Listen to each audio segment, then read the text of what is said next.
Okay, hi. Hi. So I'm seeing we're not side by side. Is there a way to do that? Let's see. Here we I'm go. side by side with you. If you go up Okay, to view, yeah. I got it. All right. Rita Rackley and Aninha Livingstone having an encompassing conversation.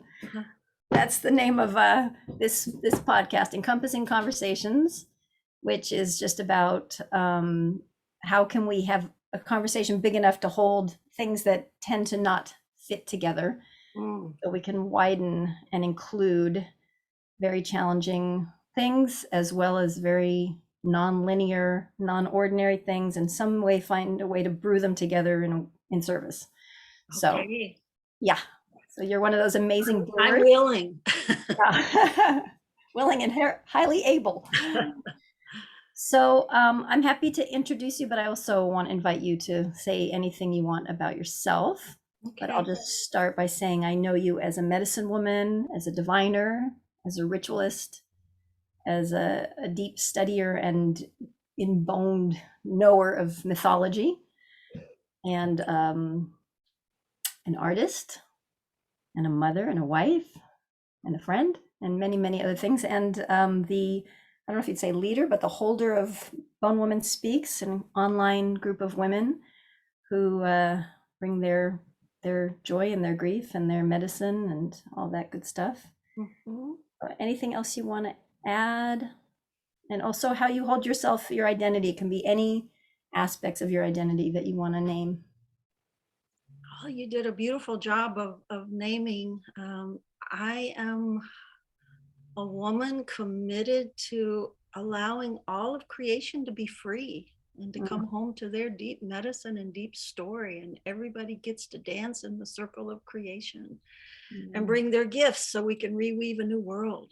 You know, my background is in depth psychology and mythology. I'm also a storyteller. I use deep stories to dive down deep into those archetypal patterns to bring them back to the light of day. I love roots and I love mud and I love getting down and dirty and the wisdom of the darkness and the dark goddesses and bringing that all back to the light of the day and dancing with it all. So Mhm.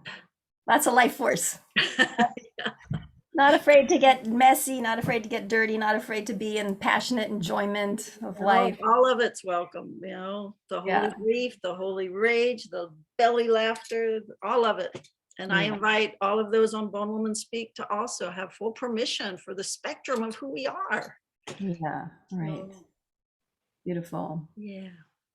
Well, I've been deeply touched by your medicine. Mhm. And I like you're one of those people that just knowing you exist makes me breathe more deeply. It's like, okay, Rita's on the planet. that's that's good. We got Rita. Bring tears to Oh, my eyes. Thank you for that. oh yeah, Thank you for that. yeah. So I was inspired to do a little rattling today. I don't typically do that with interviews, but seeing as we both share medicine, we've both been worked with Malidoma Somé, who recently passed. Or just honoring him and giving thanks to what he's passed on and his village, his people, and his ancestors. So I just want to do a little invocation and see what wants to happen here. I have ideas, but want to open to whatever wants to happen. So, yeah. Okay.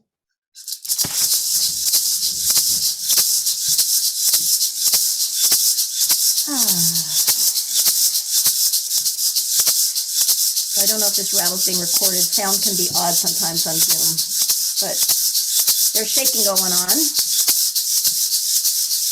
And I just want to acknowledge who's already here because I feel the spirits are already with us. And I just want to acknowledge the water spirits of the land where I am. Ancestors here are the Miwok, and the water spirits of the land where you are in Carmel, and I know the Esalen are part of the ancestors there. Are there other ancestral bones in the land where you live that you want to name? Aloni, Kirstenoan. Mm-hmm. So thanking the ancestors of the lands that we are in and on, and thanking the water spirits and the nature spirits here where we are seated, each of us, especially the redwoods here where I am for me. the mineral spirits who are helping us bring the wisdom of our bones up into conscious memory and into the world. We invite you here so that whatever is spoken here may be healing for ourselves and for whoever listens to this. May it reach whatever ears and hearts and souls need to hear these words. And I call on the last happy ancestors of my lineage and all the ancestors that are in the highest for Rita to connect to at this moment, just to be with us and to enjoy this conversation, to nudge us in whatever direction we need to go and to guide. May it be a mutual feeding and a mutual feast.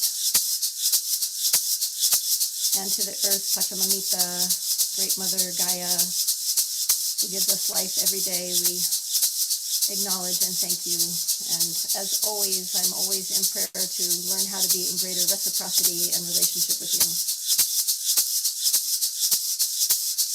So whatever wants to happen here today, may it unfold with ease and with our ears to the other world, weaving into this world. Hey. Yeah.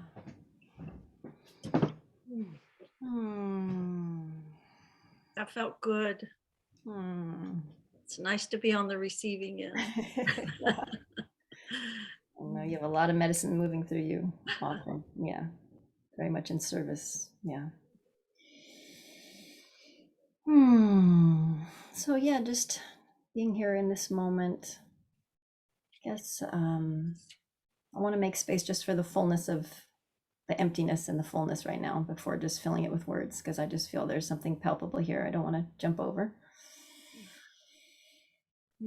And whoever's listening gets to just join us in that. There's so few times we just get to be quiet. So just to make space for this empty fullness.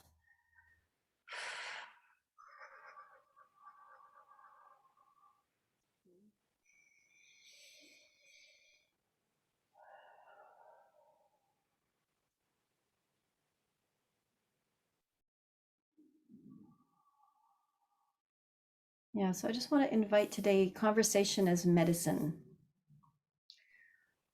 There's so many conversations happening to the point that most of us are overloaded and finding ways to turn off, whether it's social media or the news or whatever it may be. So just inviting this to be a healing conversation that feeds empty places rather than kind of overloads already too full places.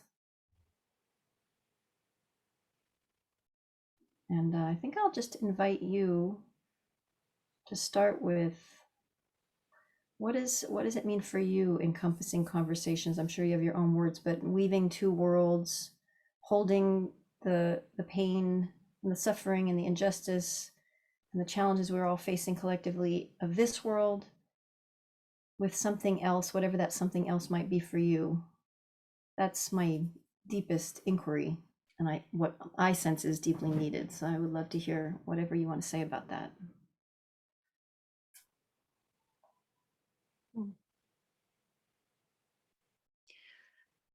Yeah, it's a beautiful inquiry. When I sit before my divination cloth and the ancestors show up, what I feel most of the time from that other realm, that other dimension, is those in the other realm want so much for the living to be in their fullness, to be in their joy, to be in their medicine, to be in life, to be in the joie de vie of life, and to not to continue to carry the burdens of the past.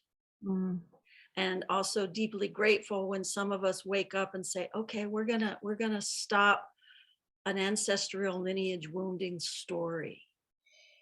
And some of us signed up to do that, and there is much gratitude in the other world for that. So it's like all of the invisibles and the living can be in the river of life that goes to the big waters and can leap like the dolphins and the whales and come back in joy and play.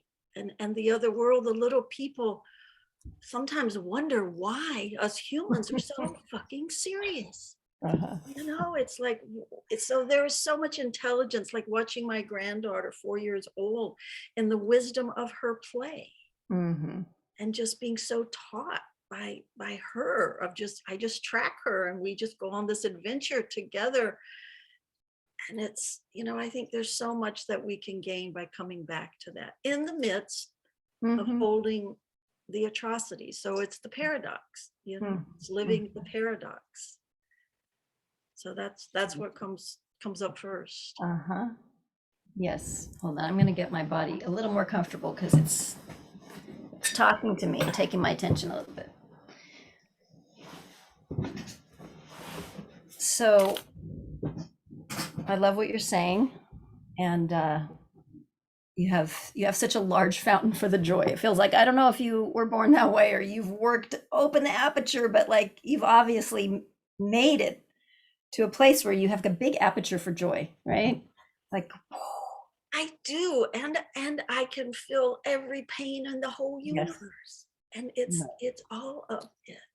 And that's yes, why I love ritual so much, because mm, that's the place we can take all of it yes, and yes, transmute it, transform it.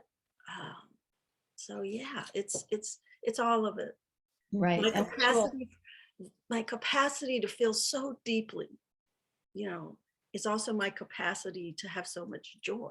You know, the mm-hmm, pains, they're right there beside each other. mm-hmm, And if I get stuck in one or the other, you know, it's come back to a little equilibrium. right. Yeah, so we share a similar ancestral story, although in different locations. So just naming, if that's okay. Mhm. Yeah, we both have ancestors who enslaved people from Africa. Mine were in Brazil and yours were in the South. I forget where, Georgia. Georgia. So I know we've both done the deep and difficult, and for me, I'm sure I can't imagine it would be anything other than grueling work to heal some of those lineage pieces. Um, and so I just feel like naming that just feels important to name. And I guess I'll just name for myself from what you're saying. There is a way that actually it can complete. Like there is a place where I feel like finally after 56 years, um, like I've paid a debt. I've paid some kind of debt and I've transmuted what was living in my blood, in my bones. And I didn't know that was possible. Yeah. So I just want to say it's possible. Yeah. That's a miracle. Yeah. It is a miracle. It's a miracle. It is a miracle. So I don't know if you want to share anything about that journey and Yeah, I do. So when I began this journey 3 years ago with Malidoma, I remember the first time I ever sat in his presence. It was somewhere up in Napa Valley, Valley of the Moon, maybe, I can't quite remember. Um, and I remember sitting in the circle and he was talking about the ancestors, and it was really the first time that anyone had ever talked about the ancestors in the way he was talking about ancestors, because I had had such a block that I had put up about my ancestors. I didn't want to know about my ancestors. I was angry at my ancestors. I was ashamed of my ancestors. And I said to Malidoma, I go, why would I want to call on these ancestors? Why would I want to call on these ancestors that enslaved other humans, that abused me, that abused, you know, other people in my family? Why would I call on these? And he Mhm. said, well, this is what my grandfather told me.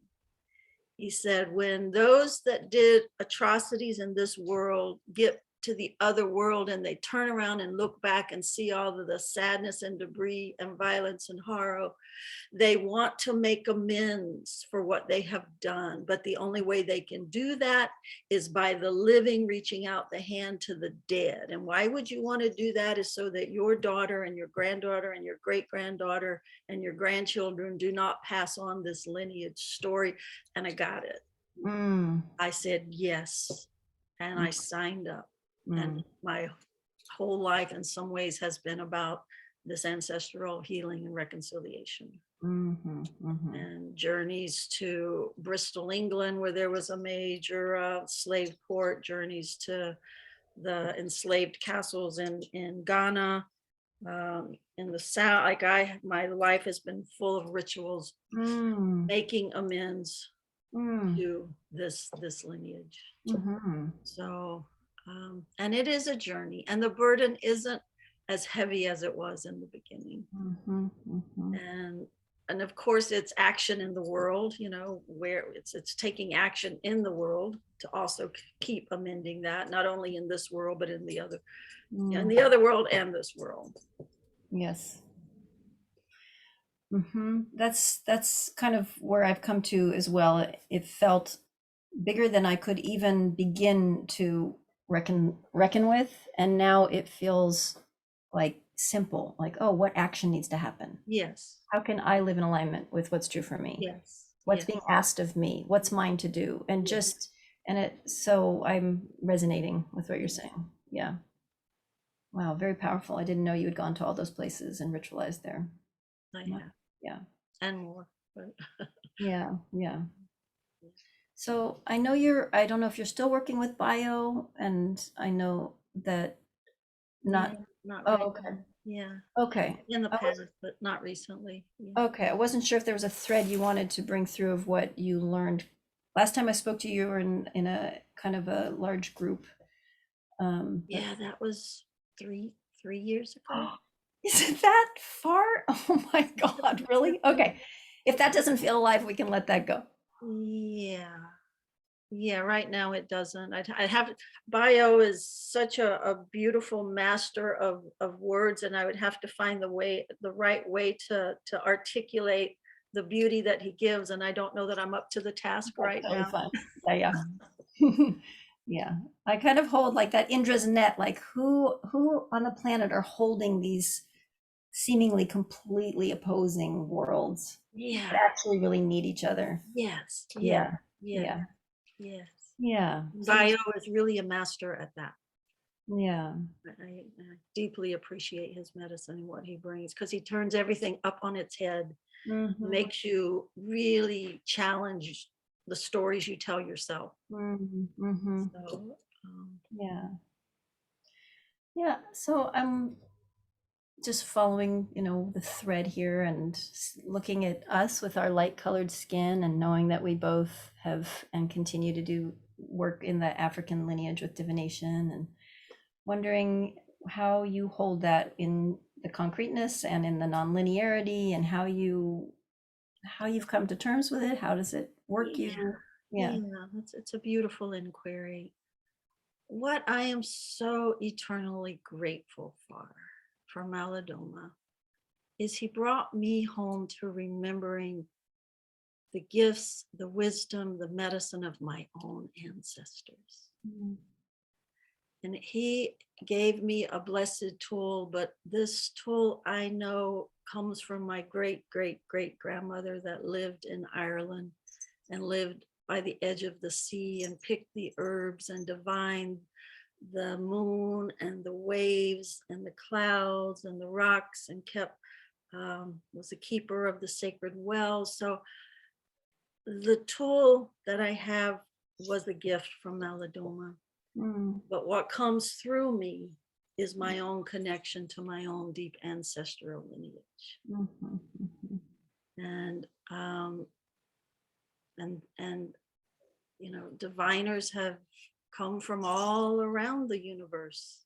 mhm, So it is really important that I speak to the legacy of this tool and what Malidoma. And I remember Malidoma saying, when I was, I think I was the second group that was ever taught divination, and that was many years ago. And he said, we need all the diviners we can get in the world.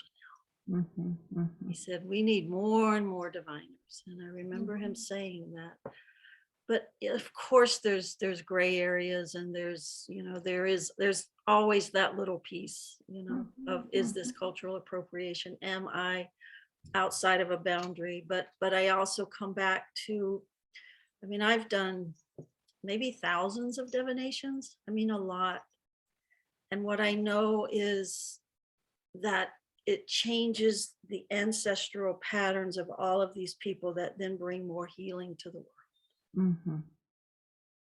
Mhm. And I have to be so grateful for that. And Yeah. again, coming back to, and thank you for this beautiful divination cloth. Mhm, mhm. So yeah, I'd be curious about your reflection on that. Well,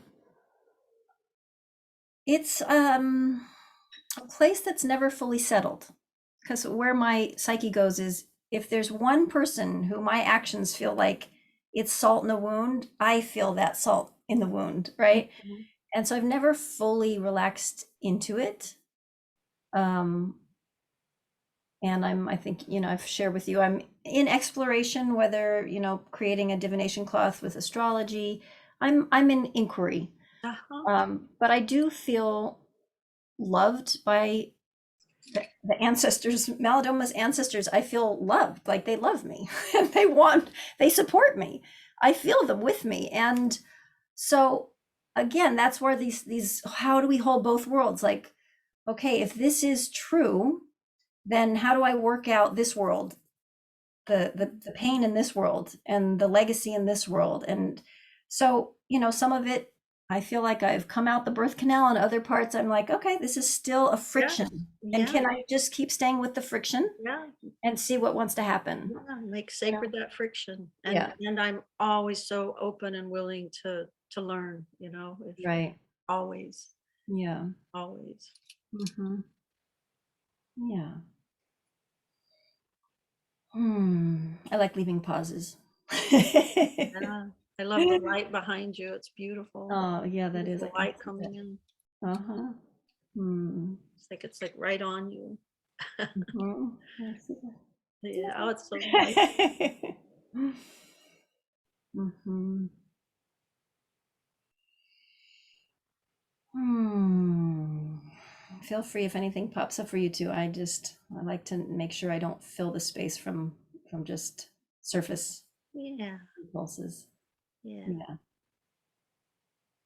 Hmm.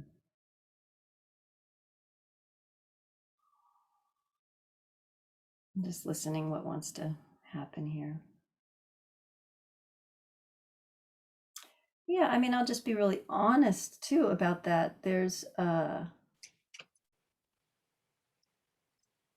It's funny. It's really a fear around, it's a projected fear in the future that never happens. So, I've been in healing groups specifically with African Americans and European Americans to work with these issues. And none of them have ever like come down on me like, why are you using this medicine, right? And so it's interesting just to notice it's a fear in the future of an imagined person who's going to da da da da da. But if Yeah. I come back to what's actually so in my experience, is that I hold it with a lot of consciousness of the historical harms, Absolutely. and I hold it in deep gratitude, and I hold it with some questioning around the whole thing. And I haven't received this fearful thing that keeps Yeah. telling me you shouldn't do this. So I just naming the territory, Yeah. Yeah. It's Um, important. It's yeah, important to name those. It's important. Those little grains of sand. It's important to make sacred those grains of sand and give voice to them. right. And I think what is true in my experience is when there's relationship, it doesn't feel harmful, right? When there's a ground of relatedness, then however it's received is in the context of relationship, which holds things in a really different way than, you're a white woman, what the fuck are you doing? And you're not Rita anymore, and we Right. don't know anything about you. You're just some white woman Right. Right. appropriating. And then it's outside of the fabric of the actual relatedness of what's so.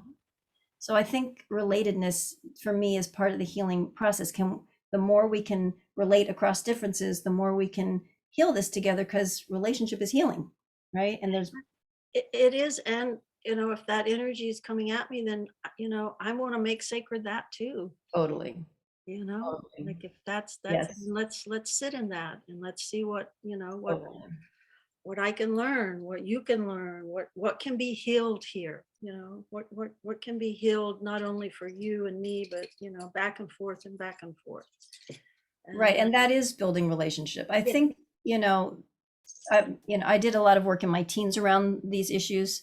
And I ended up just feeling like a screen, well, what my friend Ty calls it, it's called a stand-in. So a stand-in for all the pain. And so it's very difficult to be a stand-in because I'm not a Nina, I'm a stand-in. So it does like what they call racial stamina. Right. You know, can I have the racial Right. stamina Right. to be a Right. stand-in in that moment? And Yeah. so it's challenging territory, but it's needed, obviously. Yeah, yeah. Yeah. So anything about that that's come up for you with this medicine that's been confronting or challenging or You know, I haven't experienced it. okay. Um, I haven't experienced it. Mhm. It's and again, I come back to, it's, I come from a lineage of granny witches, and Yes. they threw the bones. My grandma herself, people would come to her to remove warts, and you would go bury the chicken bone in the backyard, or they would bring their babies to her Mm, to remove thrush from their mouth, and she would take them into the forest and bring the babies back, and the thrush would be gone, and she mm, looked at a flower and it would grow, and we grew all of our own food, and my father grew plants by the cycles of the moon. So like, this magic and mystery, as I was raised in it, even though it was covered over with Christianity. mm, So it just like this was like a coming home to me, I hear you. is Yes. what it was like. This was coming home. Mm-hmm. Um Yes. I so relate to that. give thanks to my Granny Grace. She taught me a lot. You're very lucky to have such direct contact with the medicine in your lineage. And I didn't know it then. You didn't know, and it was just a way of life. You didn't Mhm. really, and I've always been connected to the other realms, the other world as a child. I mean, I knew there was invisibles, and I would be down in the swamps talking to the invisibles, and feet in the red mud. And my sister used to make fun of me. Rita's talking to her invisible friends again, and I was talking to my invisible friends, and I still do, and they Yes. talk back. Yes. So, um, so yes, I did. I am blessed. I am blessed. Mm, And I totally respect this, trying to reconcile sometimes what feels irreconcilable. I honor mm. that too. Yeah. Well So said. it's Yeah. an and in both. It's an and in both. Mhm. Mhm. Yeah. And my spirit name that jumped into me one day is called Bone Woman. Mhm. And Bone Woman she's swamp woman. She's of the root, she's of the earth, she's of the plant. She wants to get down to the heart of the matter. She wants the truth so that we can all be set free, and she's not afraid of sitting in the shadow of it all. If I need to sit in the shadow of it, then let me. It Mm, hurts, but if I need to, I will, so that mhm. more people are free. Mhm. Mhm. um, so yeah, Yeah. I love the mama. I love the mama. I love Gaia. I just, I have a love affair with her. I just, I love her. I love her so deeply. Mm, And it's just, I've done ritual work with women for years and years and years. Tomorrow, I actually do the first ritual at my home with a group of 12 women, a mm, group of crones that come to honor one of their sisters who has ovarian cancer and mm, is having her womb removed. mm, And so she found her way to me through my divination work and asked if I would hold a ritual. And we're all going to come and honor her womb and speak blessings into it, and take red mud and put it on her body and prepare her for this initiation that she is getting ready to go into. mm. So I've been on a journey a long time, and I sure hope I have a lot longer. Mhm. Me too. I love the magic. I love it all.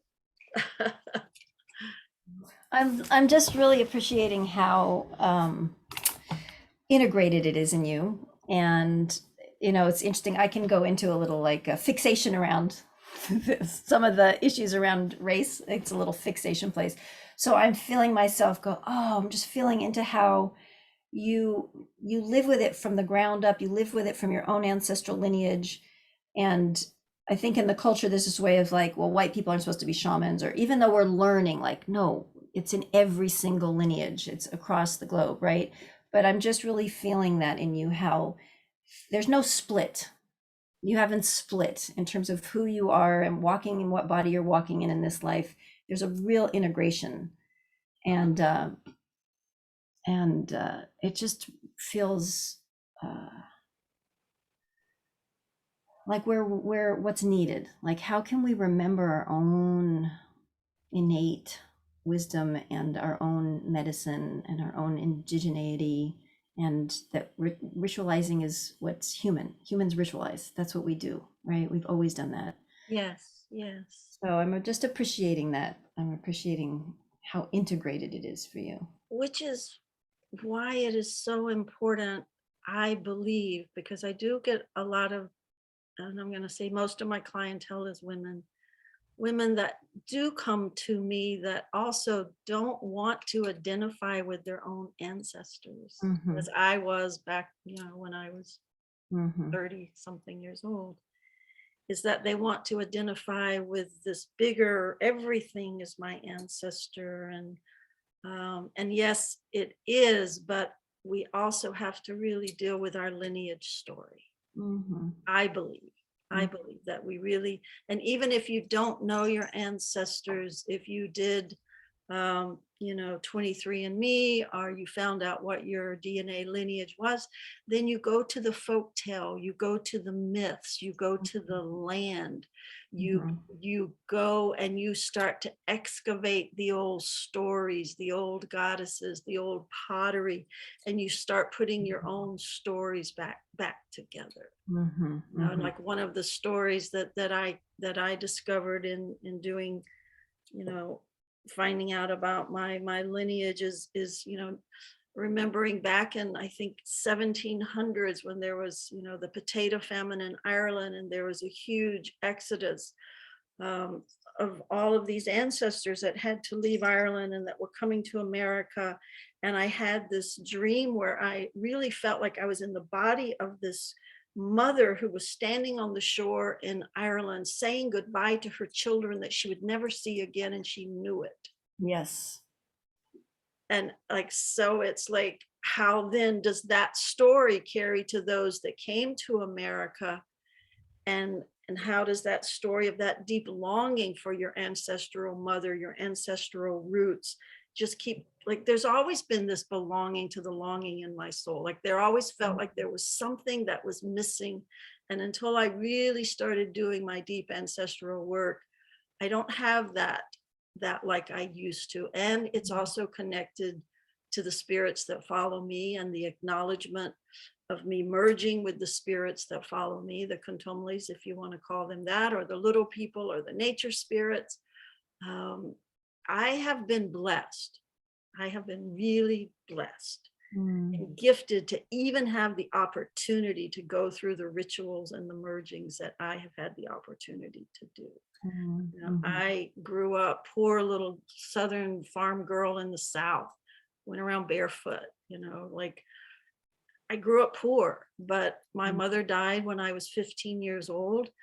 And that was my mythic journey to leave the South. I ended up in California on Big Sur on Halloween night. And like, this whole universe opened up, this whole other way of being, this whole other way of being connected to the trees and the oceans and the mountains. And, I was raised Southern Baptist, good little Christian. I was going to be a missionary when I grew up. Wow. So, so it's been an amazing homecoming, and it's a privilege, and I'm so grateful. And the more that I can give away all that's inside of me because of that privilege, then that's what I've come here to do.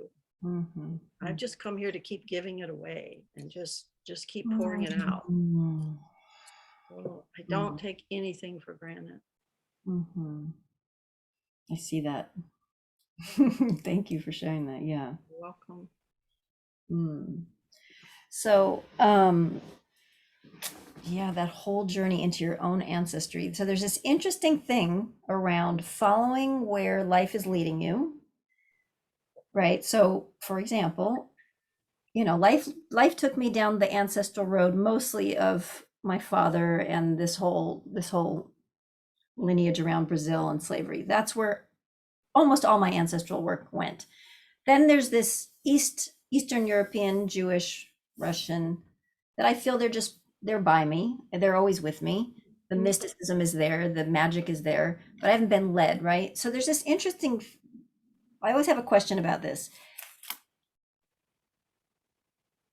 So a lot of people are led to many different traditions. Peruvian, people are doing Peruvian, and people are doing ayahuasca, and they're going to, I don't know, people are doing a lot of different Right. lineages right now, right? And I know Malidoma used to say, this is a time of synthesis, right? So there's this question of like, okay, so maybe people are led there, then you got to go where spirit's leading you, right? And then, well, what if people, like, for example, I have not dove into where's my medicine from? I feel the Eastern European. It's just a knowing, but do you know what I'm saying? Like this, there's something right about following where spirit is guiding you. And then this can be a little bit of to go down and really excavate your own. Mm-hmm. I notice that fewer people do that than follow like the medicine that's really intact because it's so accessible. So you make your mesa and you do the despacho and Right, right. right? So I guess I'm curious about anything you want to say about that. When it's less intact, it's less of an allure, right? People Right, don't right, tend to go there as easily. So right. anything about how people Yes, might, yeah. it's a beautiful inquiry. Again, I come back to it's like all my ancestors are behind me. I mean, literally and spiritually. So, like this tool that I come to, it feels like it's my ancestors.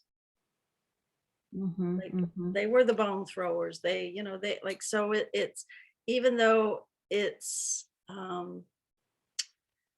not maybe that particular form, but if I go back to Ireland, like there were always the women at the wells, and so how many cultures have those that are the keepers of the waters, Oshun Yamaye. So it's for me going back and knowing that this comes from my lineage. mm-hmm, mm-hmm, It doesn't come from Africa, or it comes from me opening up to my own ancestors coming through me. mm-hmm, mm-hmm. Like I could do this work without this cloth.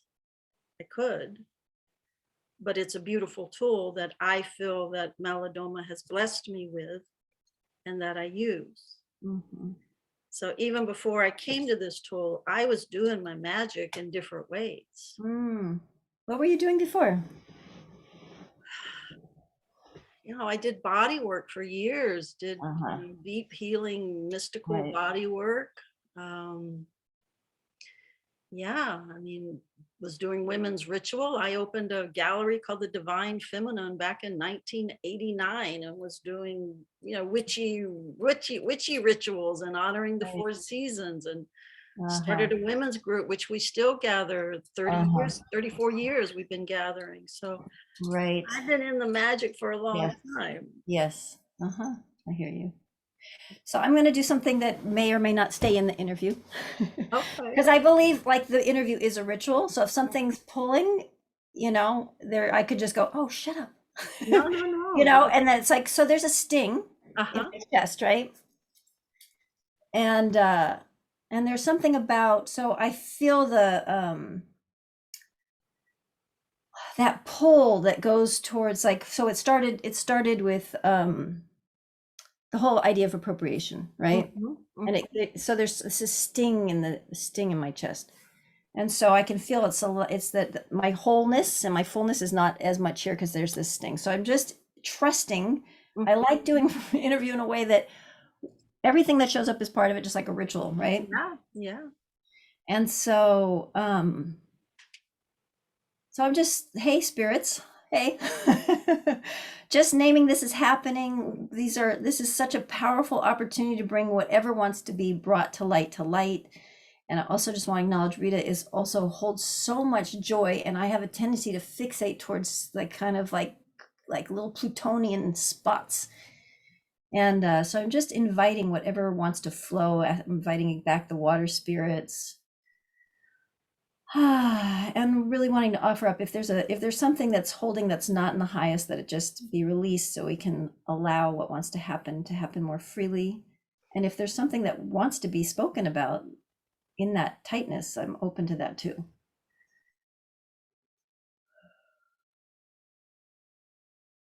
So I'm just hearing, ask Rita about Ukraine.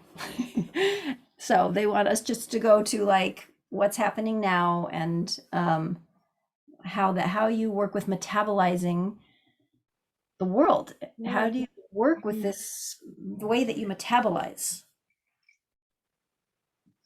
Um, If that feels right to you, if something else. yeah, no. So what happens for me is I start to do an inquiry about who is the old ancient feminine goddess deities of the land where the conflict is. Mm, And what came mm, up, and I was writing about it, was Baba Yaga.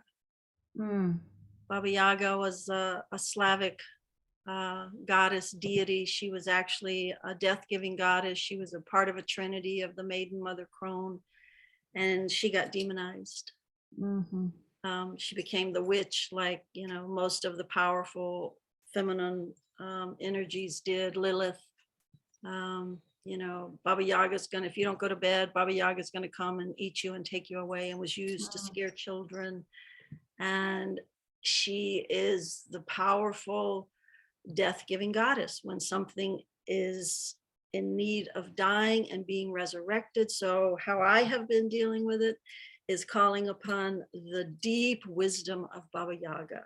mm, And Baba Yaga sacrifices what needs to be sacrificed in the name of the young feminine. mm, So I don't know if you know the story of Vasilisa the Wise and Baba mhm, Yaga, and how Baba Yaga initiated Vasilisa the Wise into becoming the next Baba Yaga. So mm, how am I dealing with it right now is I am calling on the forces of that deep, powerful, dark, transmuted energy to transmute this energy of the wounded patriarch. mhm, mhm, And I'm making offerings to UNICEF and other places that are on the ground doing what needs to be done. mhm, So it's holding spirit and holding matter, because you mhm, have to take action at the mm, same time. What I'm seeing, and what I'm seeing out there in the social media world, is a lot of women giving so much voice to being so tired of mm, of of war and the wounded male continuing this cycle. And so what feels like energetically is something is shifting this time. mhm, Like there was something that will be sacrificed in Russia this time in a way that will be different than all other times. mm, So calling on all of the old keeners that would come and keen and howl and give voice to the grief of sacrifice, and sending that energy into the other world to clean up, so that that story doesn't have to keep happening over and over. So mm. I don't know if that answers your question, but Very much. Yeah. that's what's Thank happening. you. Thank you. Yeah, and you go back to that, the whole theme of the other world and the mythology and the ancestors and practical action, and kind of weaving back and forth. Yeah. Yeah. Yeah. What about you? Curious. I so I I saw something you posted, even though I'm barely on social media. That was my first, like, just even bringing it down into people are scared. People are going into hiding. People are wanting to make sure they have their food. So I feel after Trump, so when Trump came online, I just retreated intensely from the too much limbic resonance with alcoholic family life, just complete retreat and muteness. And as you and I did work, and we did work with my husband Olivier to just bring me back, my voice, my power, my purpose. So as you know, I'm writing a book that's been basically just the thing I'm following of what's mine to do. And with this, I feel a little dissociated. I don't watch the news very much right now. I do headlines. Okay. And so, the idea of soul activism is my ongoing inquiry and not living from shoulds. And so I'm really working with, and there's always this question, is it okay if I'm not plugged into the news? Yeah. Is it my nervous system used to be plugged into like the suffering of all women. My nervous system used to be plugged into so many layers of suffering. And it's not now. And I don't feel like I'm being asked to be the enzyme and be the metabolizer. Mm-hmm. I don't know if it's a break for now or it's just I have a different assignment. So, but I always sit with the discomfort of not holding everything that's happening, because I don't feel that I'm holding it. Yeah. Yeah. And so it's a question, but like I said, I'm really working with not living from shoulds and just keep staying close to what's mine to do, what am I being asked to do. Yeah. And holding that mineral shrine of writing a book is deep ritual territory and takes everything It really, yeah. that goes out into the world in whatever capacity it does, then that's your holy contribution Right. to healing. So there's many ways. And yes, some of us are frontline and some of us step back, and I do that dance too, because I told the other world I'm a human body.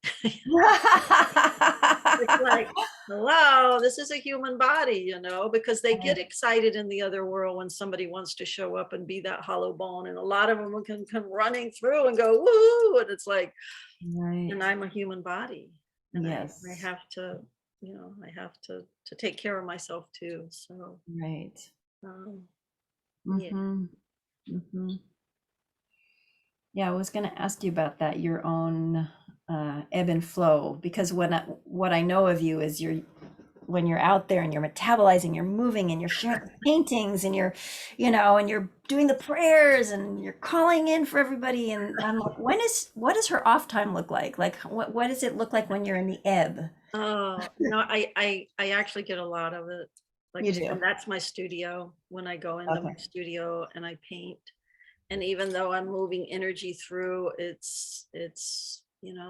in my cave and I'm just honoring that. So when I'm in there, like the door is closed to the outside world and I'm in ritual space. I walk by the ocean 2 or 3 times a week. I walk in the mountains a lot. I play with my granddaughter. I have my women's group. So, and I have an amazing, amazing husband. Oh my God, like love of my lifetimes. And he is, just such a root and such a supporter of everything that I do. And he helps me prepare the temple for the women to come, and he leaves the home for as long as he needs to leave it, and he's just in service to the mother and to the goddess, and I love him so much. I love hearing that. How beautiful. Yeah. Yes. It feels like that how the masculine is really meant to support the feminine, like it's Yes. really, yeah. And of course it's been a journey, but Yeah. Now it's got a pretty beautiful ebb and flow. Sweet. Yeah.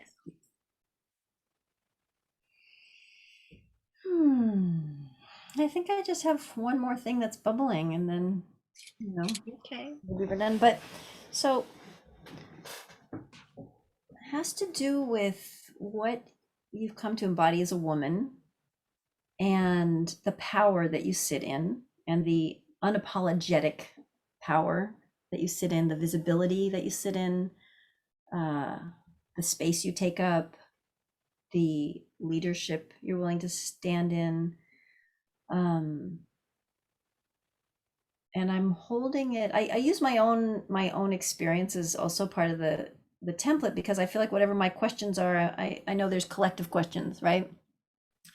So there's a way, there's two things. One, some of us are just a lot more introverted and quiet, and our work looks different. Uh-huh.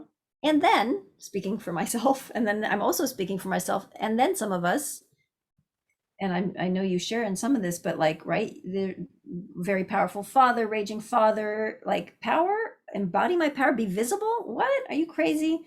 Be big, huh? Right, Like, right, right, that's just fucking dangerous, right? right.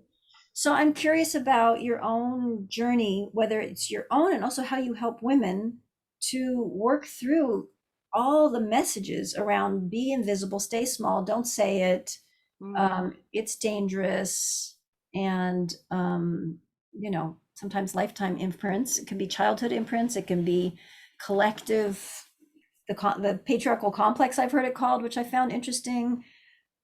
A lot of women feel they have memories of being burned at stakes. Like, right, anything you right. want to say about that? First and foremost, you can't do it by yourself. Mhm. Um, you have to have um, a community of women of some sort. Mhm. And what I said the other day on working with a group of women diviners, we're snake vertebras. And if those snake vertebras are flung out there on their own, there's not much power in them. Just But got when you chest. put that snake vertebra all together, then the great big snake mama in her power of being in the underworld and coming up and going into the upper world and shedding her skin, we move together. We Mm. move together. Mm. And that is so important right now, is Mhm. this moving together. Mm. And there's so much power in the female wisdom of the female body, the wisdom of the womb, the wisdom of our orgasm, the wisdom of our voice. It's all in us. We are her. We are the mama. Mm. And yes, you're afraid if you're out there on your own. And so that's why for me, it's vital that you have some kind of community of women that come together in some capacity to be this snake energy together. Mm. Um, it is so important to me that I receive your medicine and your gifts. And if they're hidden, then actually the very thing that I may need to amplify my own gifts and beauty and power can't be amplified because somebody's hidden theirs. And Mhm. so that's really the whole premises of everything I do, is making a space for women to come together and Mm. offer their beauty, their wholeness, their gifts, their power, all of it. But Mhm. we bring each other together. Mhm. And yeah, I remember saying way back when, I don't want to do that. I do remember being burned at the stake. And but that means the patriarch still wins. Mhm. They're Mhm. still having power and control over you. Mhm. They're still keeping your light down really low. Mhm. And another thing that's come up this week is that we spend so much energy, and maybe I said this at the beginning, but it's been really on my heart and I want to write about it. We women spend so much energy cleaning up the messes of the patriarch and the men. We don't have time to really tap in to Mhm. that which wants to come up and out of us. And then it turns into depression, into sickness, Mhm. into all of these things that our life force just gets diminished. And for Mhm. me, it's like, how can we stop cleaning up and just come together like Pele and create new islands, new land? So Mhm. that Mhm. I love that. It's not a solo journey. Yeah. I have mm, to kind of find some inner strength and make it happen. It's like we need each yes, other. Yeah. you and I hang out together, or it's the alchemy. And yeah, it's a lot of work.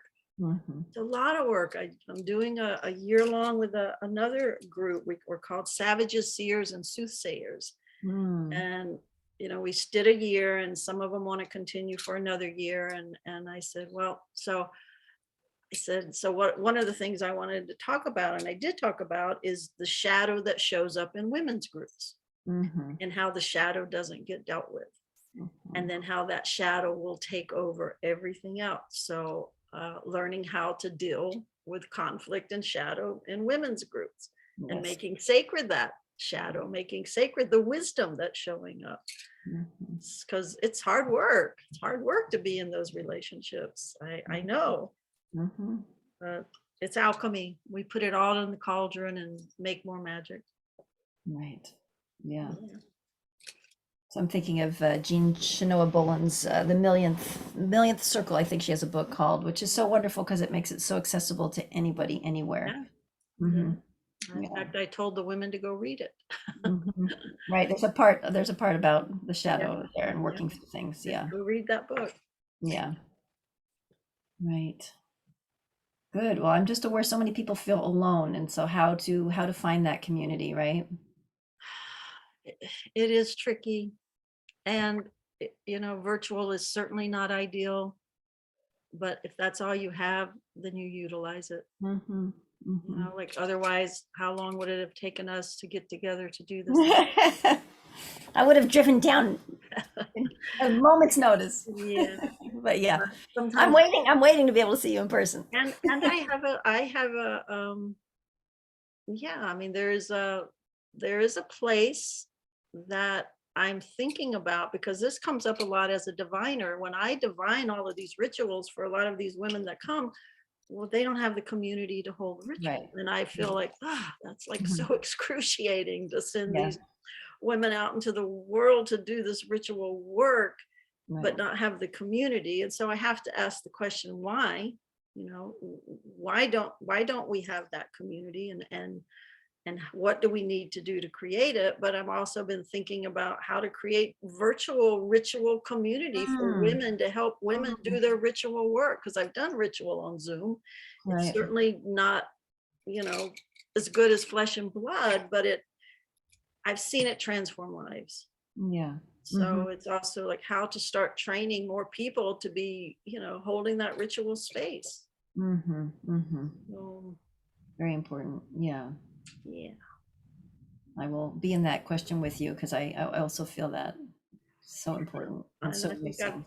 sent Yeah. sent women to you, or you've sent women to me, Right. to Yeah. help hold that space. Hmm. So Hmm.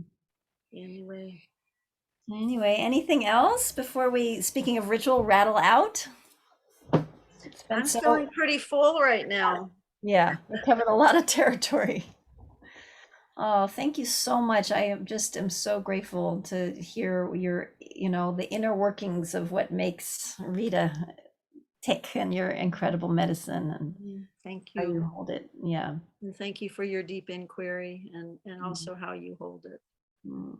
It's a blessing to be on this planet with you, and know that you are doing your magic and bringing your beauty and healing to the world. So thank you. Yeah. Thank you. Okay, I'm gonna rattle out. All right.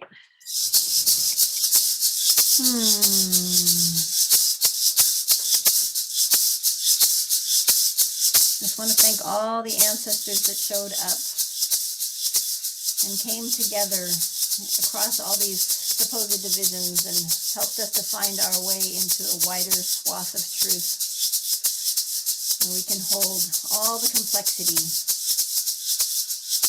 And thank you to the water spirits of helping things flow, and mineral spirits for helping us know where to move in our conversation.